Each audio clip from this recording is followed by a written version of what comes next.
Hi friends, நம்ம இன்னைக்கு instant மாங்காய் ஊறுகாய் பார்ப்போம். இது எங்கள் வீட்டில் காய்ச்சது. இது பாருங்க. இதை இப்போ நம்ம நல்லா கழுவிட்டு பொடி பொடியாக கட் பண்ணிப்போம். ஈரம் இல்லாமல் நல்லா இதை ட்ரை பண்ணி எடுத்துப்போம் மாங்காவை. இப்போ இந்த மாதிரி எல்லா பீசஸையும் கட் பண்ணி எடுத்துப்போம் மாங்காவை.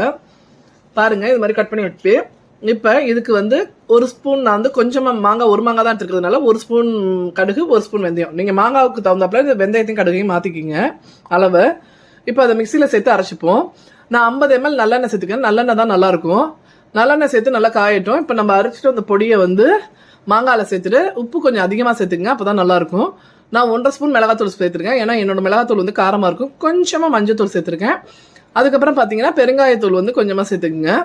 இப்போ சேர்த்துட்டு எண்ணெய் நல்லா காஞ்சதும் கொஞ்சமாக கடுகு போட்டு நல்லா பொரியட்டும். பொரிஞ்சதுக்கப்புறம் அந்த சூடான எண்ணெயை மாங்காயில் சேர்த்து நல்லா மிக்ஸ் பண்ணி விடுங்க. இந்த மாங்காய் ஊறுகாய் 1 வாரம் வரணும். நீங்கள் ஃப்ரிட்ஜில் வச்சு சாப்பிட்டா ரொம்ப சூப்பராக இருக்கும். தயிர் சாதத்தோடு சாப்பிட்டு அட்டகாசமாக இருக்கும்.